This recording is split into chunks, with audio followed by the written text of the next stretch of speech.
Hello again, everybody, and welcome back to the 62 Center. On behalf of the class of 1974, I'm Rich Levy, and happy to welcome you to the next panel, which is on the future of nonprofit theater in Berkshire County.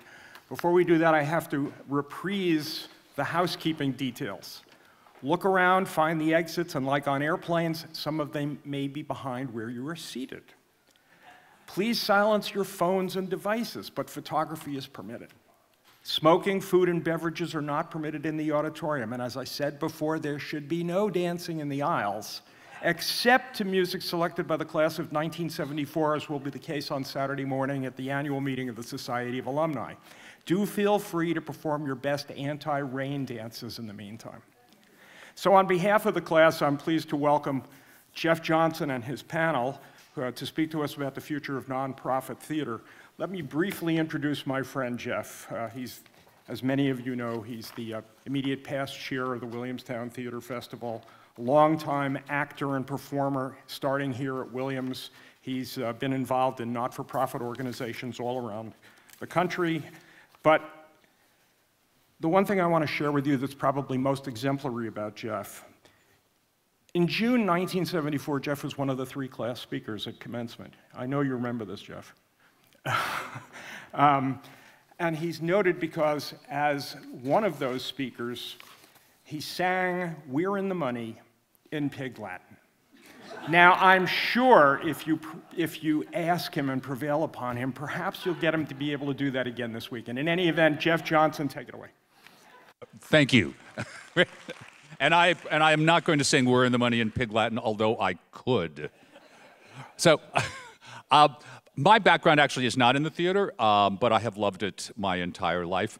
I was lucky enough to be the president of Cap and Bells when I was here. Those of you who remember Cap and Bells, and also more recently, the chair of the board of the Williamstown Theatre Festival. This is an amazing building that we are all in. Thank you all for coming. I don't know if there probably are some of you, this is your first time in this building. There is a soft spot in my heart for the old AMT, but this is an incredible facility. So we want to thank the college on behalf of the Williamstown Theatre Festival for doing so much for us and letting us use this space throughout the season. You know, the Berkshire County has been such an arts-focused community for so many years. I think Nick, and I'll introduce the panelists in a second, his organization, the Berkshire Theatre Festival at that time started in 1928. The theater festival here started in 1955. The Clark opened in 1955. It's been going on for a long, long time. But is it going to continue? And that's the question that we're going to talk about today, because nonprofit theaters all over the country are closing down. They are shortening their seasons. They're cutting back. They're doing smaller productions. Is that going to happen here in Berkshire County? Has it happened already? Is it going to happen here? Well, these are the panelists that are going to tell you what the future of nonprofit theater in Berkshire County is going to be. So let me introduce you to these panelists. I'm not going to do it in order, so you'll have to like wave. Why don't we'll start right here with the Williamstown Theatre Festival, Ralph Picciarelli.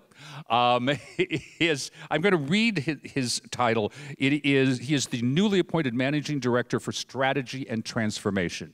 Now, what that really means is he's in charge of the future of the Williamstown Theatre Festival and everything that happens in the future for the Williamstown Theatre Festival. So, heavy burden, I know.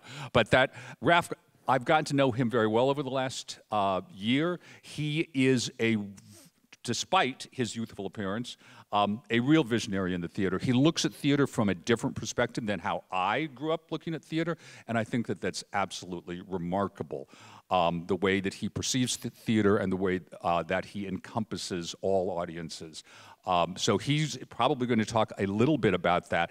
He is also an expert in the art of personal transformation through art. So he may talk a little bit about that as well, because it's an important part of what the Williamstown Theatre Festival is going to be like. So Ralph, welcome. Hold your applause, and I can see almost every one of you starting to applaud until the very end of the 4 people. The next, Kristy. You, I'm sure, will fall in love with Kristy as I have, and so many people in this community have. She is the director of the Massachusetts Museum of Contemporary Art, or Mass MoCA, as everyone calls it.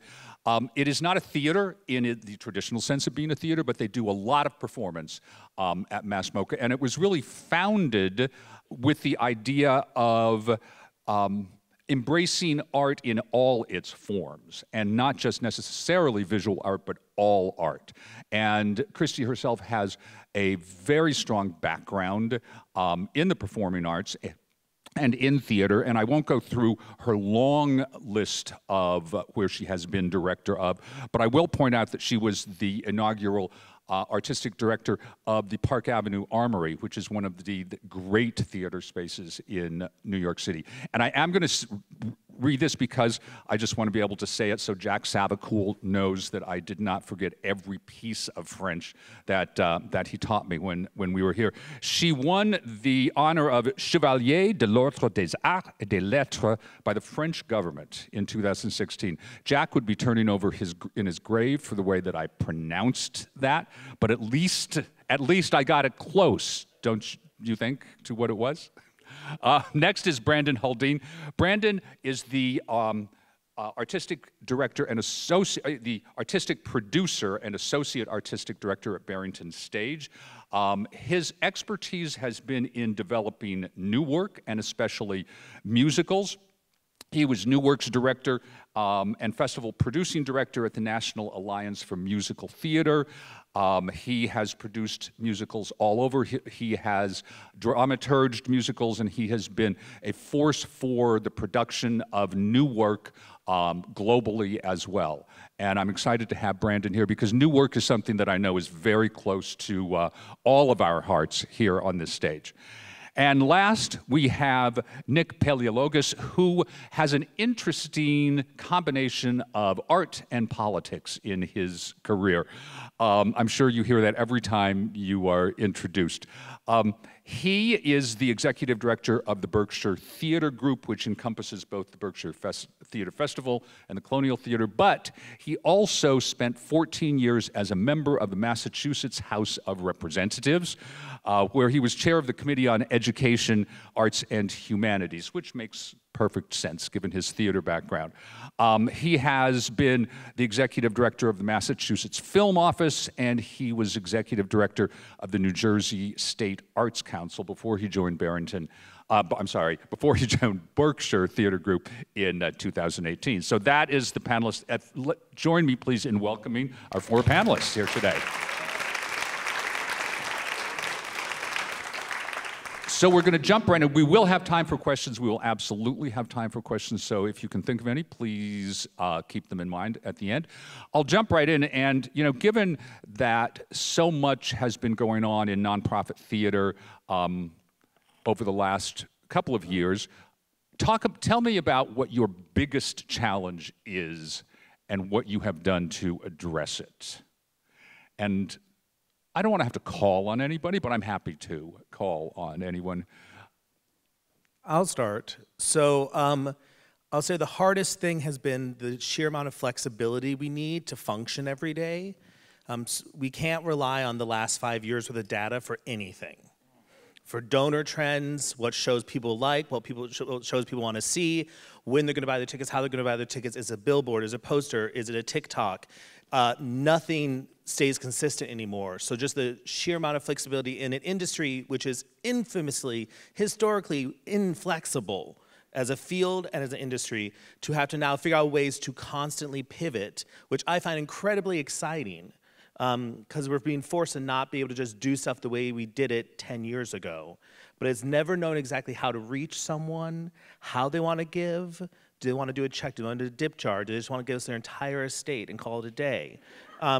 We just don't know. And it's terrifying, but it's also kind of fun because I now know I can't just throw West Side Story on the stage and an Ibsen and call it a day, because that's probably not going to be good enough anymore. So that's kind of the terrifying and exciting thing that I think is the biggest challenge right now, at least for Barrington Stage. Right. I think for Williamstown Theatre Festival, the challenge that I am wrestling with every day is, what does it actually mean to transform a 70-year-old organization that has a remarkable legacy But also, it's a moment that's really asking for real, meaningful, radical change and transformation. So in so many ways, we're an organization that's really entering in this like cloud of ambiguity in a way when we kind of knew what we were doing all of these years, year to year. We did the same thing with some variations throughout, but so it's a little bit of like really building trust with the team, with the audience, with the community, with the artists, that we're gonna kind of do this together. And that it's okay, we don't have to be scared. We can be hopeful, and we could be inspired, and we could be excited. But that gets really tiring to kind of convince people every day that that's really the mode of which we want to operate in. Yeah. Nick, how about we'll turn it over to you. Sure, happy to. We're going to share a lot of, the same challenges. And when I think of the last 5 years, actually going back to March of 2020, if I had to single out one challenge, it's making payroll every week. That's the biggest challenge that we have. And it goes to a larger issue that I just want to talk about briefly, because Jeff, when he sent us some of the topics that he thought we should talk about, one of them, which was down low on the list, jumped out at me for reasons that are probably obvious from his introduction, and that is the impact of government funding. We all rely to a much too great degree on private philanthropy, and really the generosity of a very slim segment of the affluent in our county and in our country. But we've had this problem for decades in government, and it's at all levels. I mean, I'm going to talk just for a few minutes about the federal government, but I've served in local and state, and it's the same there. You know, most of the agencies in government whose constituents are at the heart of some of the most important things in America have been on a starvation diet for, since 1980. But I want to look at the National Endowment for the Arts as like a poster child for the problem that we face. So the NEA, as you guys know, was established in 1966 to support the arts across the country.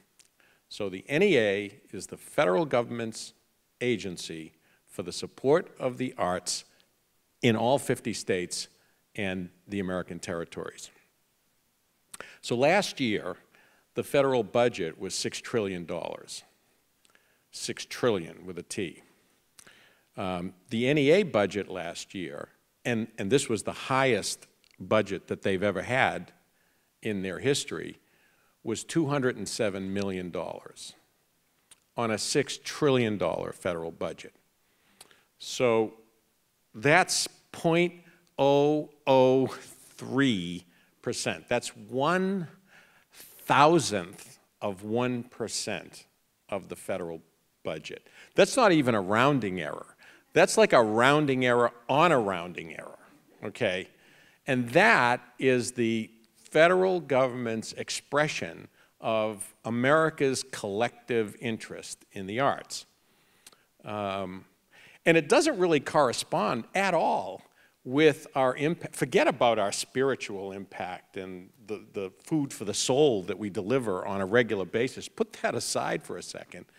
The arts in general, according to, the last time they did a big study on this before COVID, because as Brandon said, anything since COVID we could just throw out. But before COVID, the U.S. Bureau of Economic Analysis, took a look across the economy and tried to figure out what is the impact of certain sectors. And they did arts and culture, and they also did construction, and they did transportation, and they did agriculture.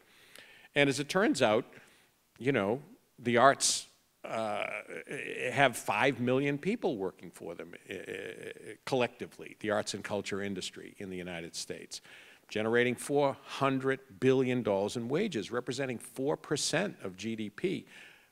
By the way, the percentage of GDP represented by the arts and culture industry writ large is actually greater than any of those other industries that I mentioned.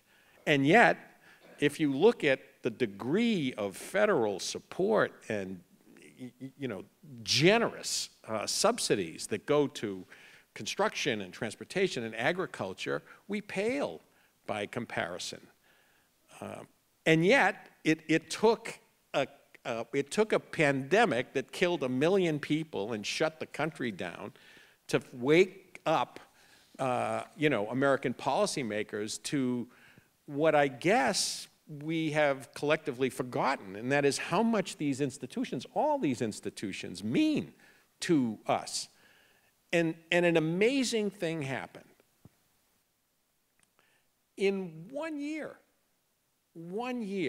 somehow, the federal government, through the Small Business Administration, managed to find $30 billion, with a B, $30 billion to support Mass MoCA and Williamstown. Yeah, we're set. We're all set. Just wanted to express how totally all set we are.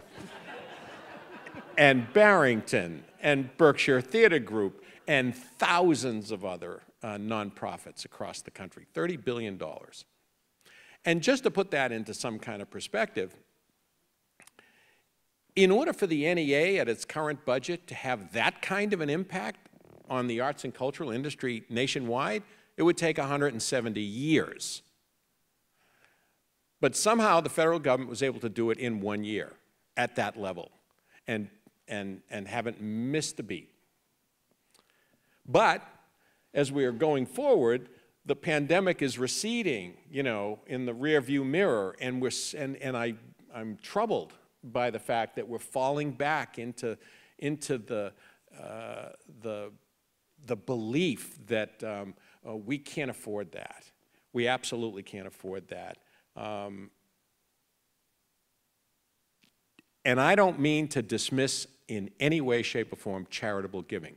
We wouldn't exist without charitable giving, without philanthropy.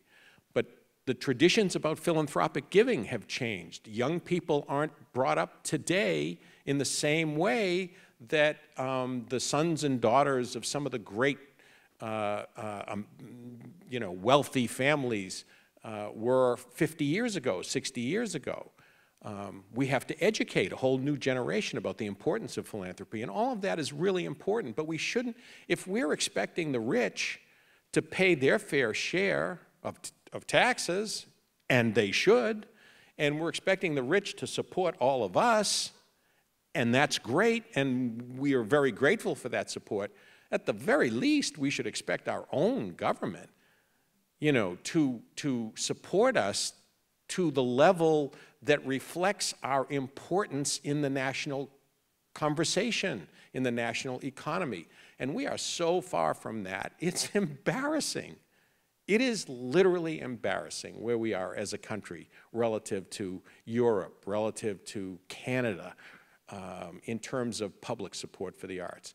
So as we bitch, and we will, about, as Brandon said, housing is a terrible burden and a cost on us. Post-pandemic inflation is increasing the cost of everything we buy. We're not in the mass-produce industry. We're in the handmade industry. So when we have to buy lumber and paint and costumes and material, and then the people who are the artisans who work on that, all of those salaries are going up. And we have to adjust to that. But we're charging 25% of what it would cost to see the same artists in the same quality of a production in New York. We're charging a fraction of that here. Not because we wouldn't like to charge $400 a ticket or $500 a ticket. I don't think that's a good idea. We're mission driven, we want to serve a community, but we can't charge over $100 on a regular basis to the community that we're trying to serve. And yet, we're not expected, we're trying to figure out how we can make our model work at the same level of quality and still reach the same audiences and serve the same mission that we have over time. And no matter how many times I look at it, I don't see how we can do it without a sea change in terms of public support. The one thing that the pandemic taught us, that $30 billion that went out the door, the one thing it taught us is that it's not a question of do we have the means. The real question is, do we have the will? And I think that's answering that question going forward is going to decide the future of most of our organizations. And so I do want to get back to that question of the sea change that we need. Before that, Kristy, I wanted to give you a chance to talk about what your biggest challenge is. I'll talk about what I think is a challenge for all of us that also touches the world of mass MoCA in theater. And I think it's there's also, to me, watching a crisis of artistic faith and belief coming in because they're looking at a system that has been broken or doesn't seem to have enough tributaries. So for me, the biggest challenge inside of mass MoCA when we're thinking about theater outside of physical plants and funding and all the things is also one around where do you best help the artists who manifest the expressive truths, our laments, our connection to the sublime, different ways of having erudite language to be elevated, to be shaken by the throat and made awake to our complacencies. If these don't fit a particular kind of formula or a particular kind of, what would you call it, advanced predictor of a success, then we're helping the atrophy of their own dreaming to give sort of the song lines of the future of their art forms. To me, it is a place of how do we ignite that kind of inspiration so that artists are actually able, and I mean theater artists and all of the different crafts, to feel a belief of their own aesthetic and expressive and artistic responsibility to their forms moving forward through the lens in which they see. How best to do that, financially, structurally, et cetera, is a big challenge when you're also looking at an audience that seems very either attracted in either truth or myth to that which is already familiar and known against an appetite of how once we explored and felt a sense of adventure by making a discovery that caused us to fall forward for theater or dance or something, that we were lifted out of our own selves and our own familiarity because the desire and appetite to be adventurous was worth so very much. So how to bridge those places, to me, is a major challenge. So do you think, this is changing the subject slightly in terms of the audience composition, most of the donors, you talked about how younger people don't necessarily have the same philanthropic gene yet. Are you going to be able to get people under the age of 50 or 60 into the theater, or do you just have to wait until they get to be 55 years old and then they'll come? I don't think so. I think you look out into the world. I mean, you know, Taylor Swift last summer like saved the economy, right? And people want experiences. Young people want experiences. That's what all the data shows us. For me, especially as we've been thinking about Williamstown and the Theatre Festival and Williamstown Theatre Festival being a place that can you try to meet this moment, the question for me goes back to why has the form lost younger people? Why are we in an environment where a lot of people who did not grow up with theater or have that appreciation built within them for theater, why has this become so foreign to them?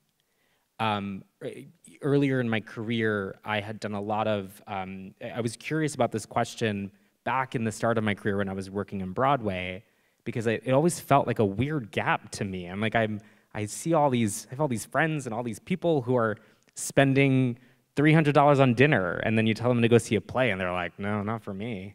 And you're like, why? You go to a haunted house, you play a video game, you do all of these things that really hold those core principles of theater. So for me, and the question that I think we keep asking is, what do we have to do as an organization, as producers, as artists, to meet audiences where they are, and kind of really lower that barrier of entry for people, for them to meet the form in a way that maybe they haven't. I will say we have seen an increase in younger patrons, but it's wildly inconsistent. A lot of them came out to Williams alum William Finn's A New Brain last year.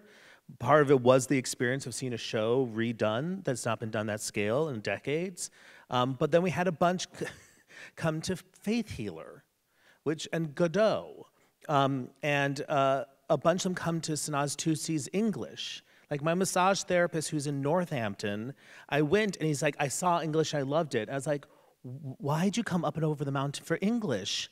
He's like, well, I had to see his English. Like he couldn't explain why. It was like, was it the Pulitzer? No. He and a bunch of friends had to go see that. So there's nothing consistent. It's no longer, put on the Taylor Swift, well, the Taylor Swift musical would sell, let's just be honest.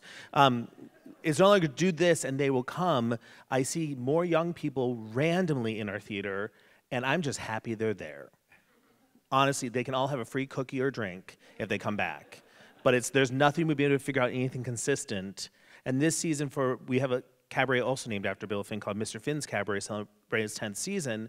And I intentionally this year booked younger acts, crossing my fingers starting this weekend with Joshua Henry, that maybe with some younger kind of hot Broadway talent like Chris Rodriguez and Matt Doyle and Julie Benko are coming, that maybe I can see that audience tick a little bit lower, because it's a venue they seem to really like, but there's no formula. I'm just happy they're there. And if I figure out a formula, I'm gonna patent it and sell it for a lot of money to my colleagues. I think for us, it's slightly different in the sense that, yes, we have the same issues during what we would call the festival season. With no offense to anybody from the class of '74, I'm Tufts class of '75. But if you go into one of our theaters in the summertime, we are the youngest people in the theater. And, so that's a problem. But we're fortunate in the sense that we also have the Colonial Theater in Pittsfield, which operates all year round.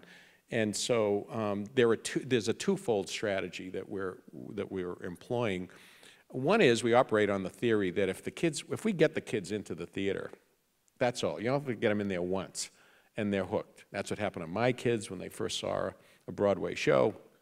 The problem is that most kids, especially in the Pittsfield area, don't have that opportunity. And so they happen to have a beautiful theater. We try to program it in what we would call the off-season, which is not the summer season, with attractions that would bring younger audiences in. And then the other part of the strategy is that we do these, and I know Barrington does as well, we do these community productions that involve 50, 75, sometimes 100 kids.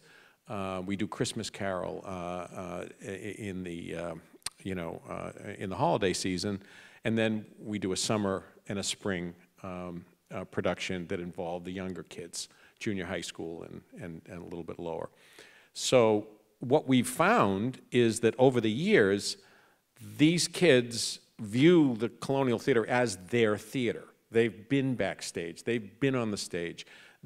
Whether or not they decide to go on to a Broadway career or whatever, they've learned teamwork and discipline and poise and working together.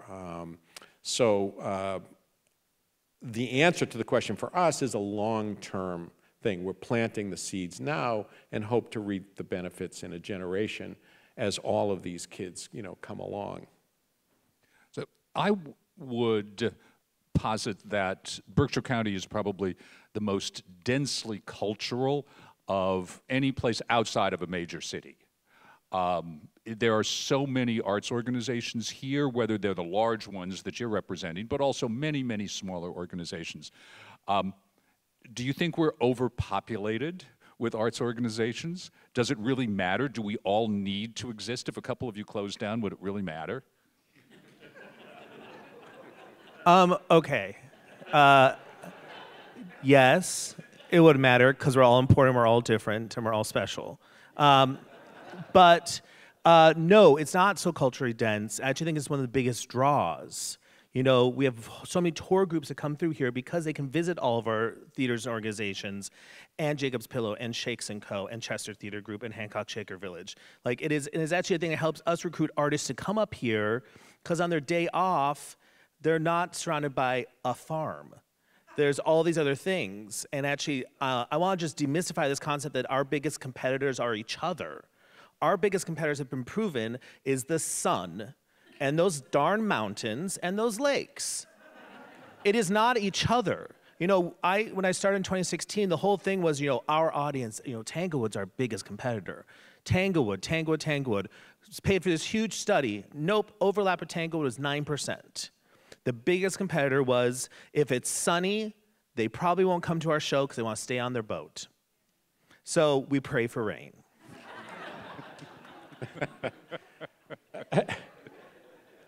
You know, Brandon is absolutely right. I mean, the Berkshire brand, if it has any brand, is the rich cultural history and tradition here. It's why I moved here, you know, to live.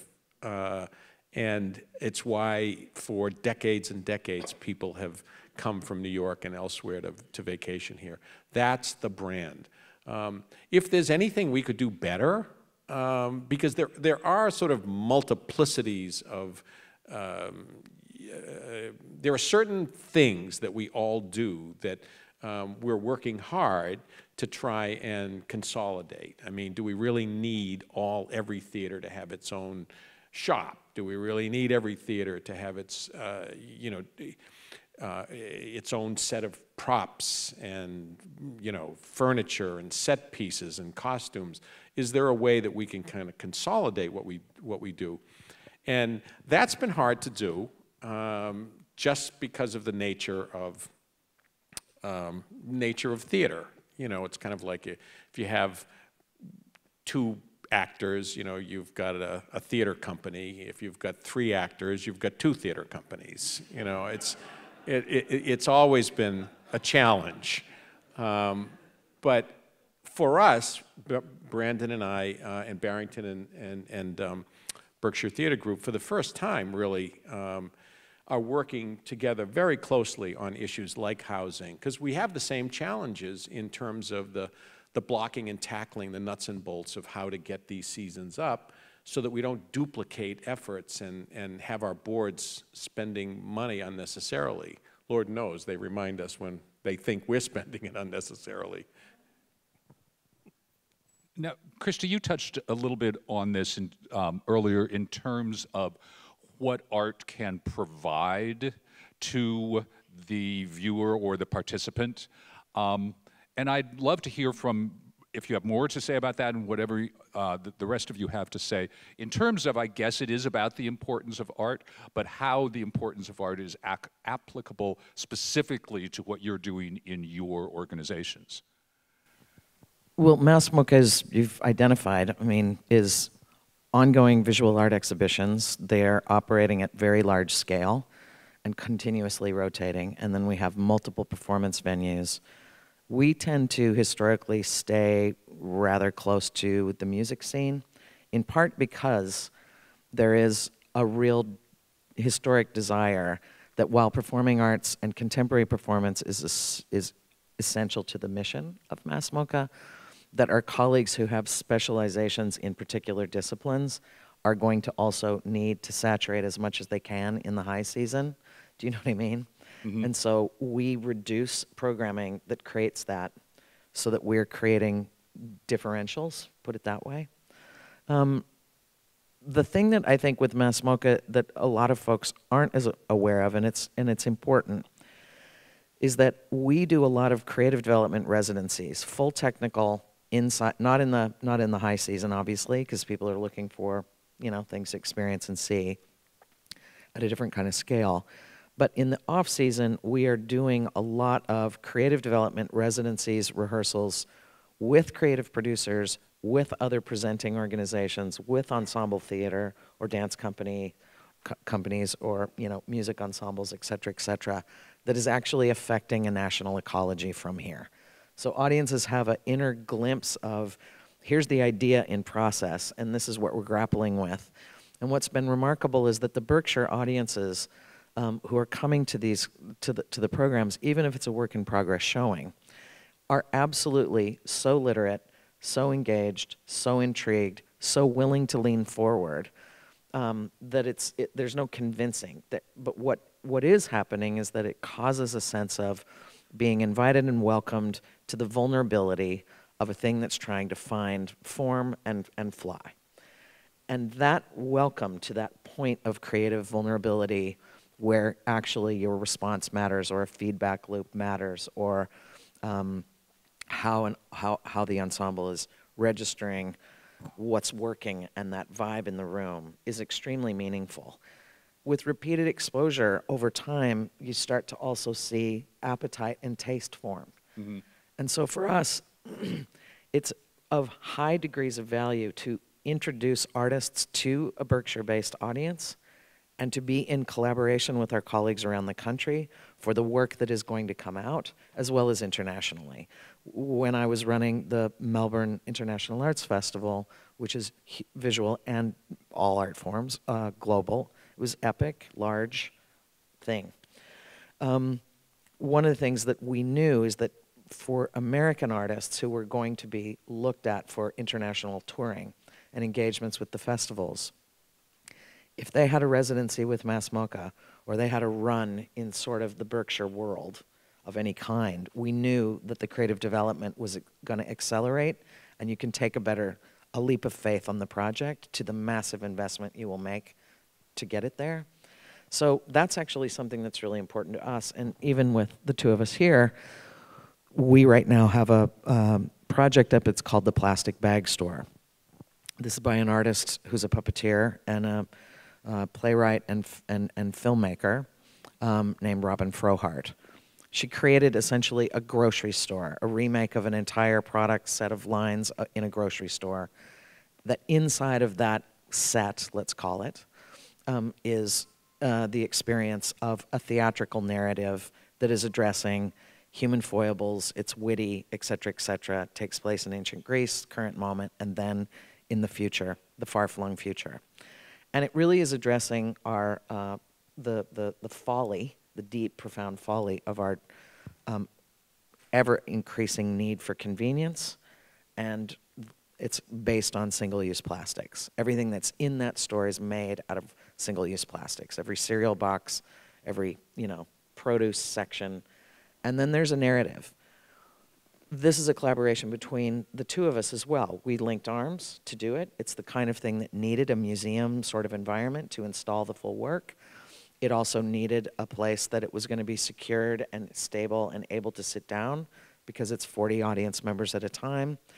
And the other piece that it needed and was very important too is that the profundity and the wit of the theatrical language and the puppets which perform on films, but the puppeteer work and the artisanal craftsmanship of it gets to us in a different way, and that different way becomes important as we look to produce the impact of the project, which is the effect of single-use plastics in our entire climate change and what we're doing to the world.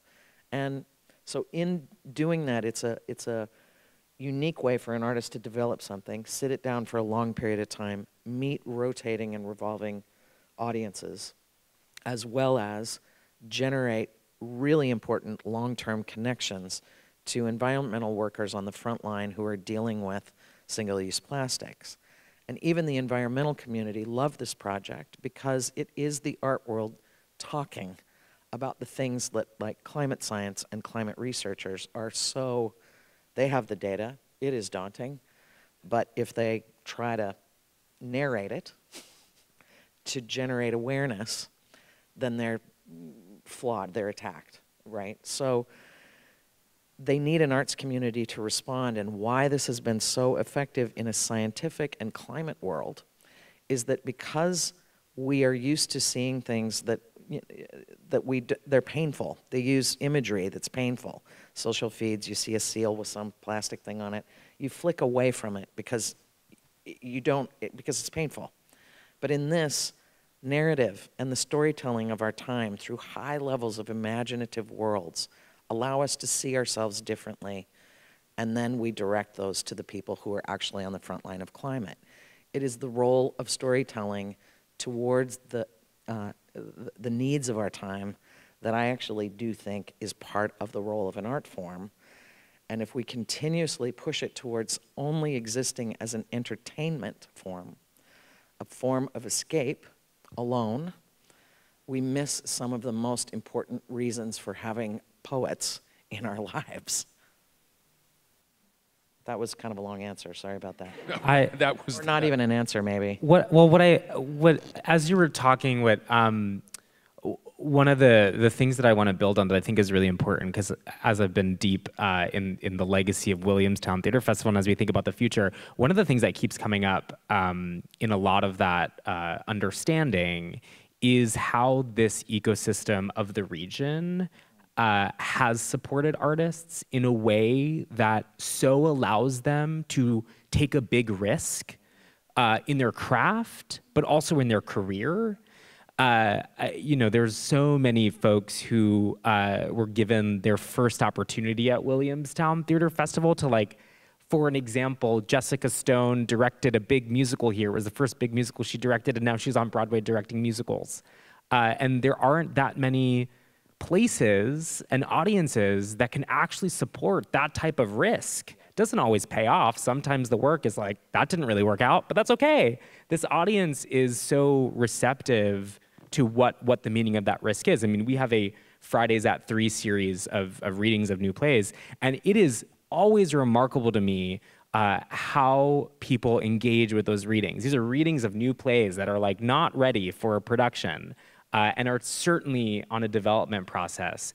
And this is, I think, one of the only regions, certainly in the country, definitely in the world, that has an audience who is able to really meet that work in a specific way that creates that safety and that creates that really important opportunity for a project to continue pushing forward its development. So to your point, this is a region that has impacted the field so much so. I think about the thousands of people who have come through Williamstown Theatre Festival and who have gone on to go make movies and Broadway shows, and the list is breathtaking. And that's impact from this region at the end of the day. All of those people are kind of going out into the world and bringing that formative experience here that ecosystem really fully supports. So where do you think your organizations are going to be 10 years? Where would you like your organization to be 10 years from now? What would you like it in your dreams, other than everyone gives their complete and total legacy and estate to Barrington Stage? Where do you see it going? There are some people who I think aren't sure that everyone will be around in 10 years. So I'd love to hear, where do you want to be? Not where do you think you'll be, but where do you want to be? I will say that I would love in 10 years from Barrington Stage to be fully out of its mom and pop shop mode. We had the brilliant Julianne Boyd for the first 28 years as our founder. When I joined in 2016, I'd visit Barrington Stage with Berkshire so many times, my previous job. And when I got there, our offices were in this, what really should be housing is now housing again. And I had this sensation, I was like, oh, Barrington Stage is in mom and pop mode. And it's not a mom and pop shop.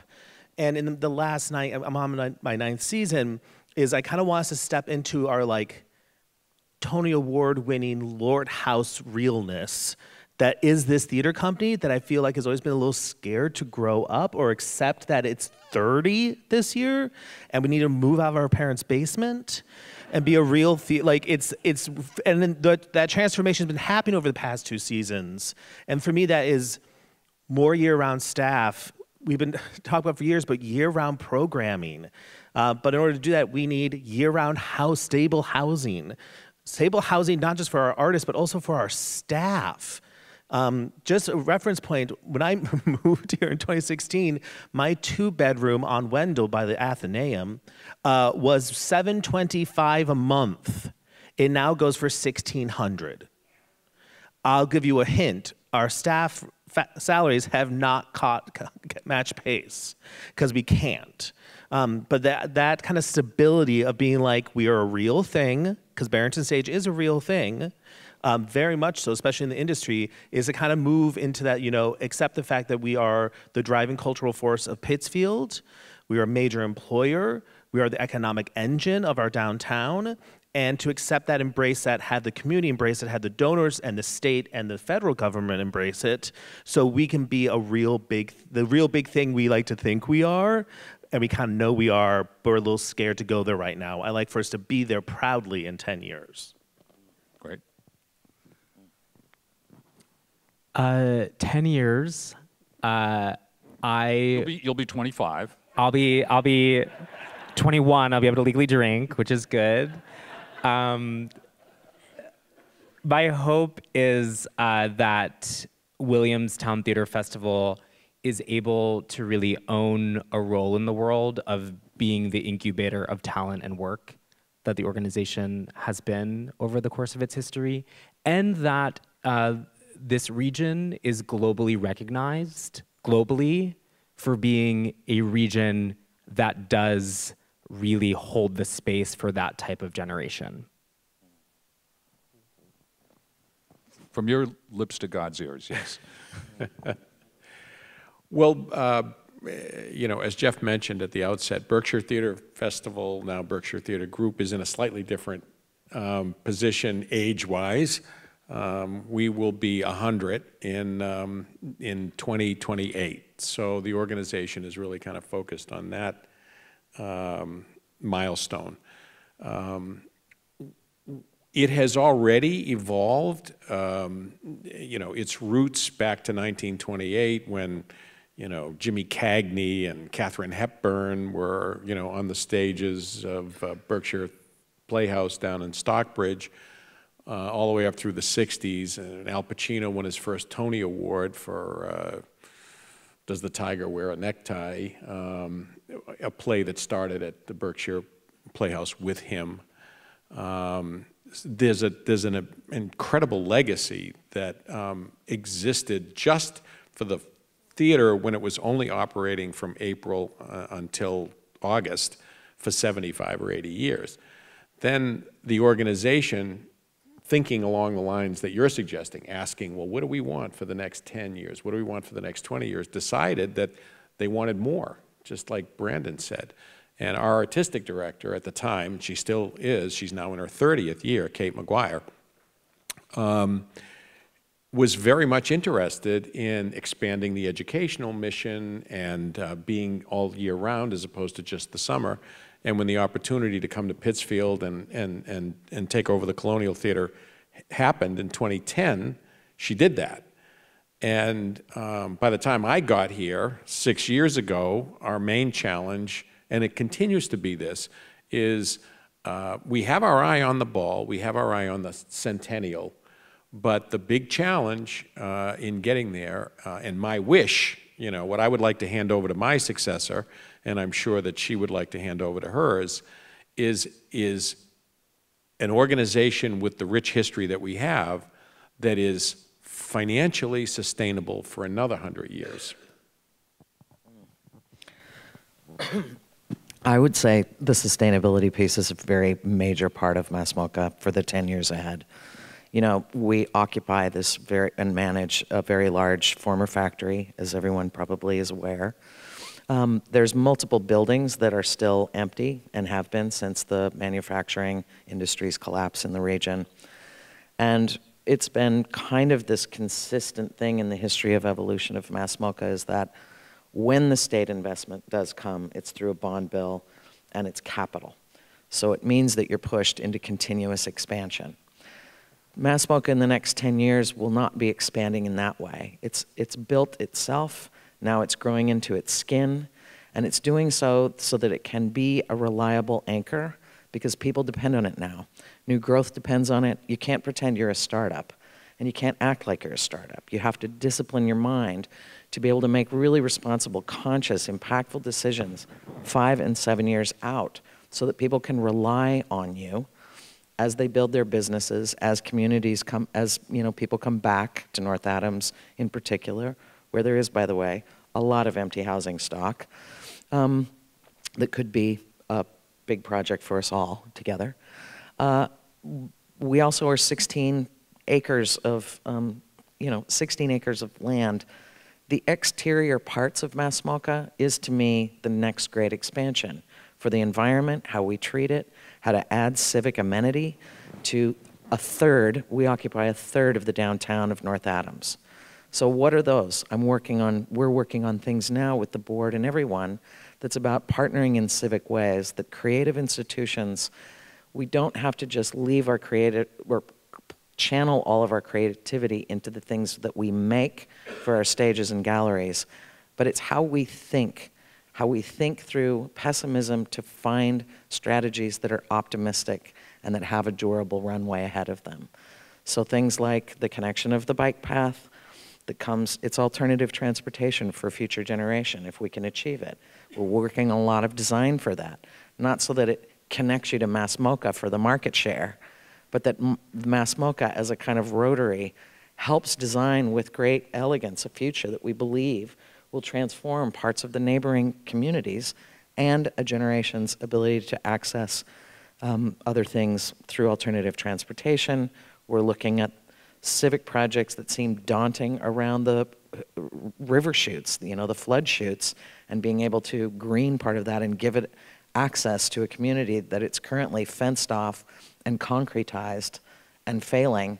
So you have to work with an Army Corps of Engineers to look at what does the river need. It's not rewilding so that we go underwater, but it's some place in between on a design so that the amenity of the natural world is, and for our human sense of well-being, is connected to what that river is, not just harnessed for our efficiencies. And there's a giant overpass that is a scar through the middle of North Adams. So I guess I sound like an urban planner, and it's not the case, but it is a thing where you look at the way in which this organization over the course of the next 10 years has to make a commitment to a durable future.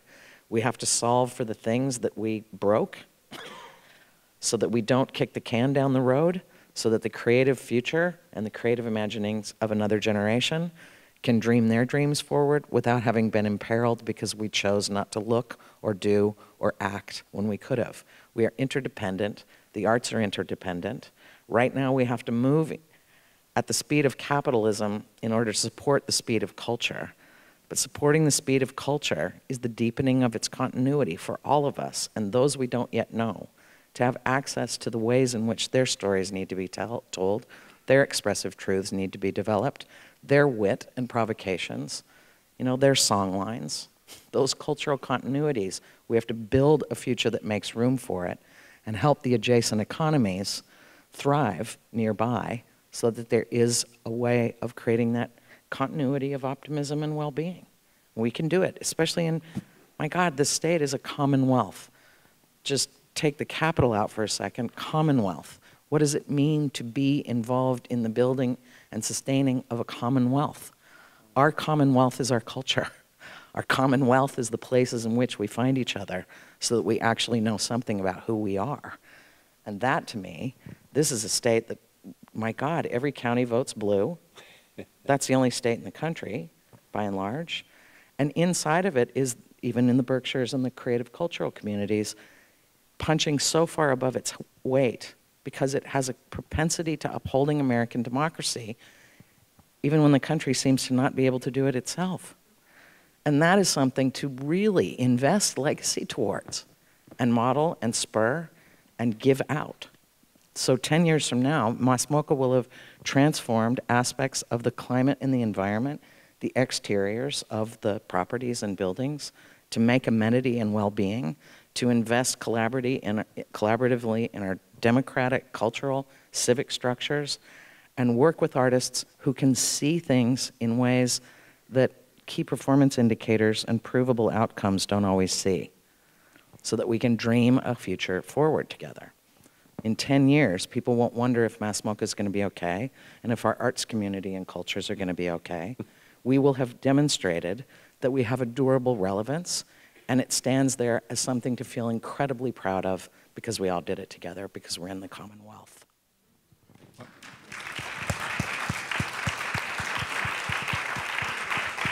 Well, I can't speak for... Jeff, can I just jump in real quick on that? Because Sure. you reminded me of something as you were talking about Mass MoCA, and when I drive by there, it does circle back to, you know, political leadership that's visionary. You know, you kind of alluded to it, but I remember, I'm embarrassed to say it was that long ago, but I remember when Mass MoCA was first proposed as part of a bond issue in the legislature, and I was a legislator representing the city of Woburn. I don't think I'd ever been to, you know, North Adams. And Michael Dukakis was the governor at the time, and he was one of these governors. Tom Kean was a similar governor in New Jersey, who decided that whenever they did a bond issue for anything, they were going to locate any major construction in the middle of an area that could use a little goosing. And in this case, when he ever proposed to the legislature that he wanted to take a factory in North Adams and turn it into, of all things, a museum of modern art, you can imagine, we were... It was very politically expedient, I'm sure. We were astounded. And the only reason it made it was because it was part of a much bigger bond issue and everybody else was getting a little something. And Tom Kean did the same thing in New Jersey. He located the New Jersey Performing Arts Center, NJPAC. Of all the places in the state of New Jersey, he stuck it right in downtown New Jersey in Newark. And it always takes longer. The vision that he had for Newark is only being realized now, 40 years later. And North Adams is still trying to hit the tipping point. But it's so much better than what it was. Yeah, but even that, what you were talking about with Dukakis, when I was announced as the you know, following the founder, next director, he and I were talking because I was in LA at the time and knew him, and I asked him that exact question. In what planet would a politician have made that particular choice and put all of the kinds of political risk of the personal capital into that? And obviously John Barrett and the mayor and various others. So he actually was describing too that the only other option that was even on the table out there was a penitentiary, and it was more desired. Why was it more desired? Because of jobs. That would have brought back of 4,000 jobs lost and blight and various things. It would have brought back probably in the vicinity of 800 to 1,000 jobs. But you would have been imprisoning your former coworkers, your colleagues, your neighbors, as the slide into poverty continued to deepen. Wow. So it wasn't, so that was actually the moral undercurrent. Right. And that's the kind of thing I think is so important, is that our narratives get stuck on certain kinds of things. The manufacturing economy that collapsed, it took 150 years for that thing to be built up to its pinnacle that created a city and the wealth around it and a lot of environmental degradation and things. It took a very short period of time, a couple of years, for that all to disappear and for it to close out. The creative economy that the arts and Mass MoCA in that particular example bring in are new here. It builds off of a tourist economy to a certain extent, but a creative economy is now, in the Mass MoCA orbit anyway, about 20 years old. So imagine 10 years from now and 20 years from now when creative economy investment and impact producing happens. Right. Also, too, you know, Mass MoCA wouldn't have existed without Williams. And let us just say, the liberal arts educations are at risk too in our country, in service to, you know, very specific outcomes. But to be a fully alive human in the time that we can be, that commitment of liberal arts, of roundedness, of inquiry in the world, of believing in the potential of things that can be irrational, but are the deepest anchor that we have, are the things we protect now because we see what is at risk against it. Right. Well, thank you. I want to move on to letting the audience ask some questions. I don't know about all of you, I can't speak for you, but I do personally feel a lot better about the state of nonprofit organization, theaters and museums here in Berkshire County than I did when I started this, but maybe that's because I didn't ask hard enough questions. So if there are questions from the audience, I do have some more to ask you, but if there are some questions from the audience, yes, Daphne. So I am going to unapologetically plug my own organization, Jazz in the Berkshires, and I want to address some of the similarities, and especially what both you and Kristy were saying about young people and it being, bringing in young people and the idea that this is not just entertainment. In terms of funding, is it reasonable to, what I do, is it reasonable to expect that you can go to the NEH or to educational organizations for funding because you're bringing in and working with specifically young people who are following whatever the craft is?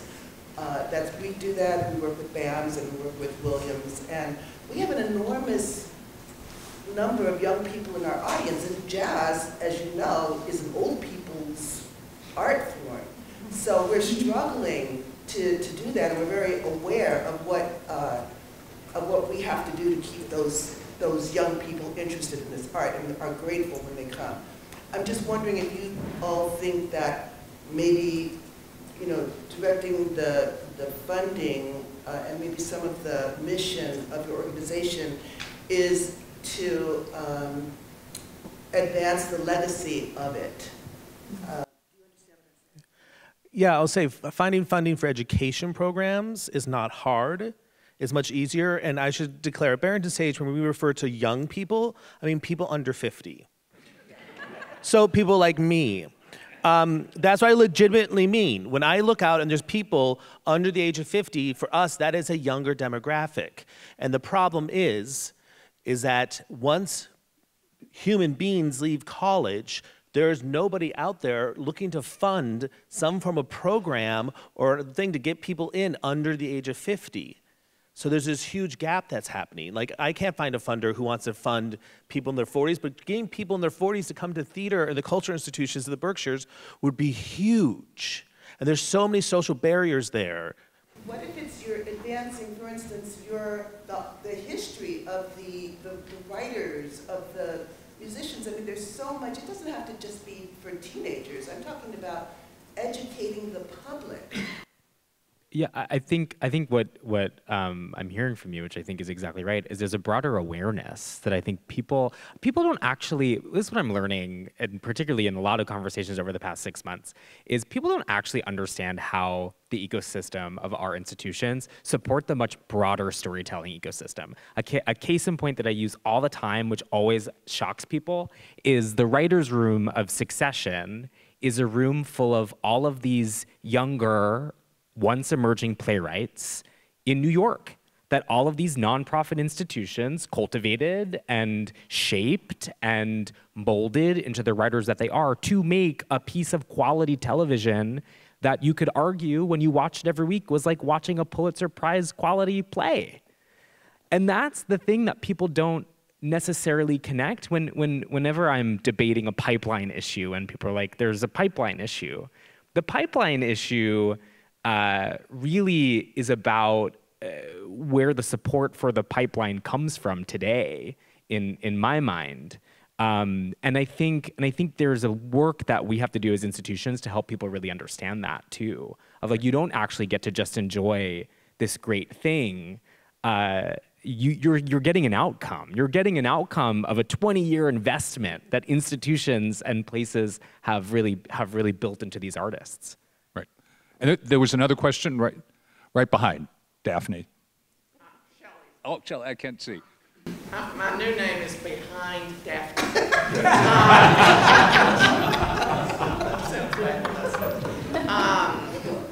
You said so much was about fundraising. You know, almost everybody talked about fundraising.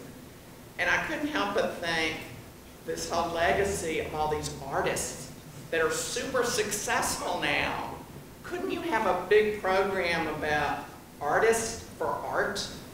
Because those people are making money now.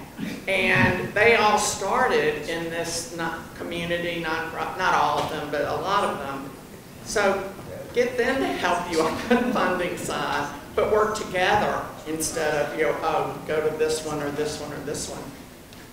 Anyway, it's just an idea. Or the billion-dollar media companies that have made billions of dollars off of these artists. That's always my push. Right. But anyway, I think you have to work together to make that happen as opposed to each on your own. And it can be a regional thing because it's such a rich area. Just not, Yeah, I agree with you. I think it's one of the questions of how do we bring those people back in. Charlotte. Oh, Jeff, thank you. Well, first of all, thank all of you up there. I mean, I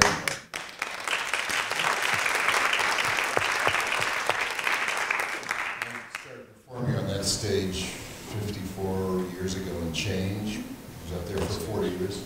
Well, somewhere in here, I was, I don't know if the crossover is still there, Jeff, but anyway. AMT is next door. Oh, God. Anyways, so and my wife's at MoCA as we speak. So I've got a question for all of you and your organizations. I stopped performing 30 years ago, but I've been on boards, ran 3 theater companies. I'm now president of the board of the 4th oldest theater in the country, the Barrow Theater in Santa Barbara. The question is, how much do each of you have as an endowment, and what percentage of your operating budget is earned income? These are really critical things for any organization moving forward. I mean, my organization 12 years ago had a $750,000 endowment. We're now at about 7.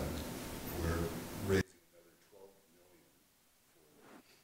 Do you want to join the board of one of these organizations and do that?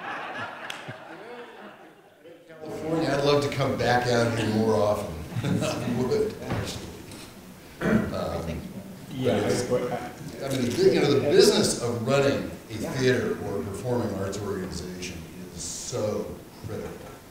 I mean, mission fabulous, but if you can't sell tickets and you can't raise money. Yeah. Nick, your mic? Sorry.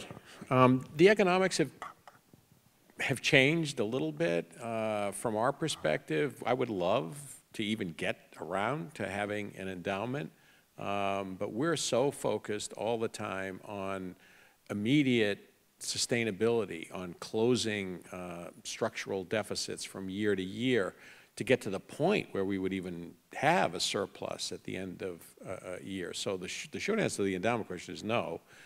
And also, too, because of capacity, most of our development efforts are focused on, again, what's right in front of us, it's almost, the work that we would have to do to raise $1 million or $5 million endowment that would only generate for us, 2% of that in any given year.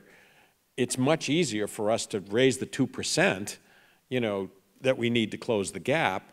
That said, we are embarking on our first capital campaign, and we're building into that capital campaign an endowment per se. I would call it more of an operational reserve, restricted operational reserve, and we hope that out of a $7 or $8 million capital campaign that we can carve out at least $1 or $2 million to serve that purpose. So is it important? Yes. Have we been able to do it? I wish. In terms of your question about the split, I mean, we're in kind of a 50-50, donated to earned revenue universe. That's, sometimes it's a little more on one side or the other, but that's essentially where we are. Our math specifically has been so thrown out of the window because we have to completely reinvent our operating model and how we work. I want to give credit to our board, who has actually done a remarkable job in building an endowment for our organization.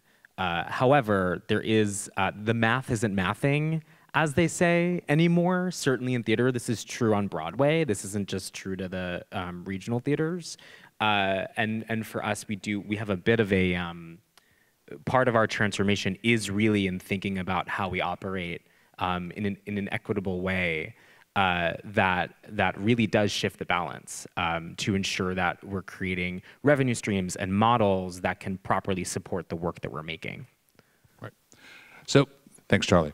I'm going to answer your question just so our annual budget has grown from 16 million to operate this 16-acre. It's the largest contemporary art museum in North America in an old factory.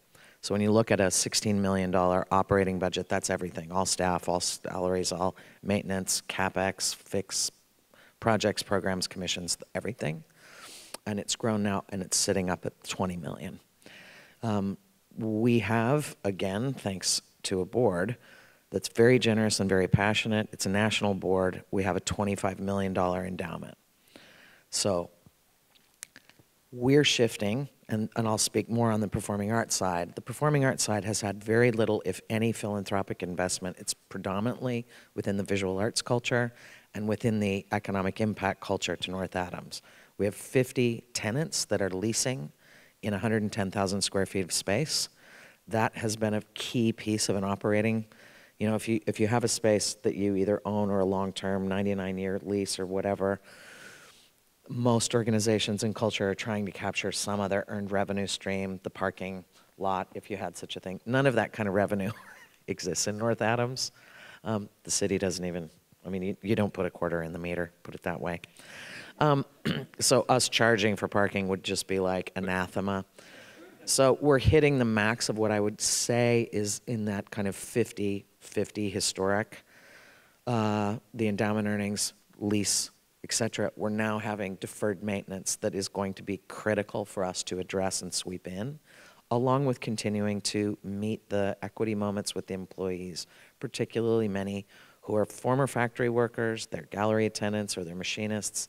They worked at the Sprague, repurposed their lives into the factory. They will be hitting retirement soon. So I'm extremely acutely aware of the way in which maintaining general operating costs that are going to support the people, that support the culture, that support the experiences, along with equity into artists, is causing our annual to grow. But we don't have a goal that growth just is continuously in a vertical line, including that we will need to increase our endowment so that the swings of philanthropy that we're increasingly needing to, you know, cultivate and pull forward for legacy and purpose shores up, because, you know, we'll look at it this way. We're in a contentious election year. Every not-for-profit arts organization in the United States of America knows that in those kind of moments, you have to gird your loins because philanthropy is going to be going somewhere else. And it affects you immediately. So we do need to shore up what we do, but not grow an endowment, if we were so lucky, that could fund a small nation, because it's money that needs to be moved in circulation for people. So it is 3:45 and we have run out of time. I hate to end on parking lots and a contentious election, but I for one, feel incredibly excited about the future of the performing arts and all of the arts in Berkshire County. I think you all gave me such hope. If anyone has a last inspirational comment to make, absolutely. La Cause starts previews on Tuesday.